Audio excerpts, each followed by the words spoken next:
नमस्कार दोस्तों, मैं डॉक्टर रोशन ठाकुर हूँ, मेडिकल स्पेशलिस्ट हूँ और ये मेरा यूट्यूब चैनल है जिसमें कि मैं आपको अलग अलग तरह की बीमारियों के बारे में जानकारी देता रहता हूँ। इस वीडियो में मैं आपको डायबिटीज़ मेलाइटिस नाम की बीमारी के बारे में जानकारी देने जा रहा हूँ। इस बीमारी को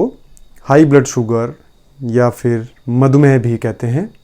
हमारे शरीर में पेनक्रियाज नाम का एक ऑर्गन होता है जो कि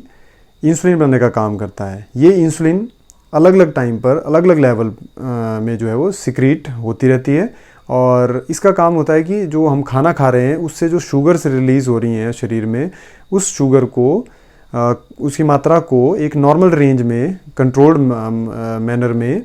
रखना है ताकि उसकी लेवल जो है एक लिमिट से ऊपर ना जाए और साथ में जब कोई व्यक्ति है काम कर रहा है तो उस टाइम वो शुगर जो है रिलीज़ भी होती रहे और उसके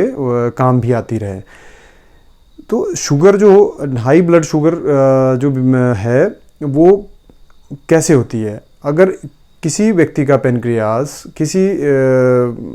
समय पर इंसुलिन या तो बनाना ही बिल्कुल बंद कर दे या फिर उसकी जो इंसुलिन बनाने की जो क्षमता है वो कम हो जाए या फिर वो इंसुलिन शरीर में काम करना ही बंद कर दे किसी वजह से, तो उस व्यक्ति की जो शुगर लेवल है वो बढ़ने लग जाती है। तो उस स्थिति में उसको हाई ब्लड शुगर या डायबिटीज़ मेलाइटिस बोलते हैं। डायबिटीज़ अलग अलग तरह की होती है, तो इसमें अलग अलग टाइप्स होते हैं कारण के हिसाब से।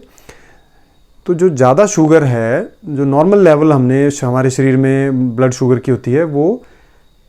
खाली पेट की अगर शुगर की बात करते हैं हम, तो जो एडल्ट्स हैं उनमें 100 मिलीग्राम परसेंट से या 100 मिलीग्राम परसेंट से नीचे होती है।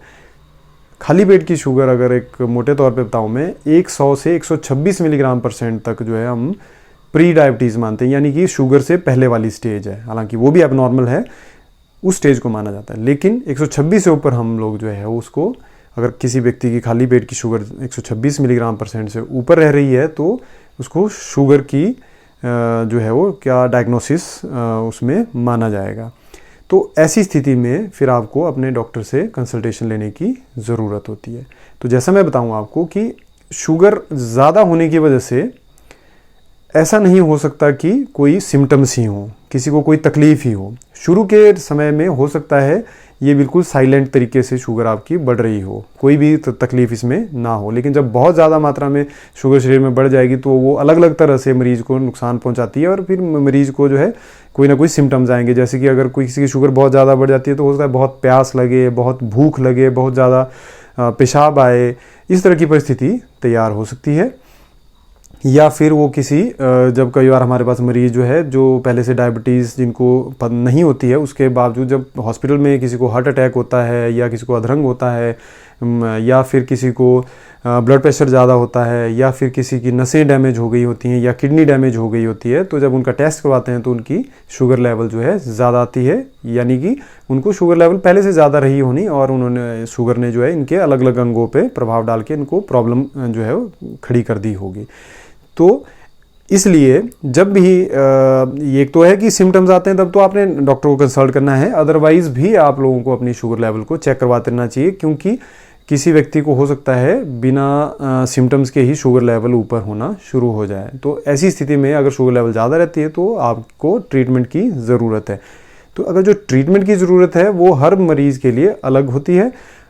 उसमें मेनली जो डॉक्टर आपको प्रिस्क्राइब करेंगे, सबसे पहले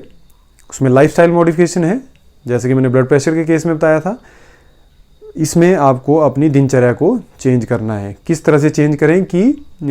आपकी शुगर को उसमें कंट्रोल करने में मदद मिले। उसी तरह से आपकी डाइट को कैसे कंट्रोल करें कि आपकी शुगर को कंट्रोल करने की उसमें आसानी हो। उसके बाद आती है जो ओरल हाइपोग्लाइसेमिक एजेंट्स हैं, जो कि टैबलेट्स हैं, जो आप किसी की शुगर बढ़ी हुई रहती है एक ख़ास लेवल से ऊपर, उनको हम ये टैबलेट्स एडवाइस करते हैं, लेकिन वो एज के हिसाब से उनको और क्या बीमारियां उसके हिसाब से, या फिर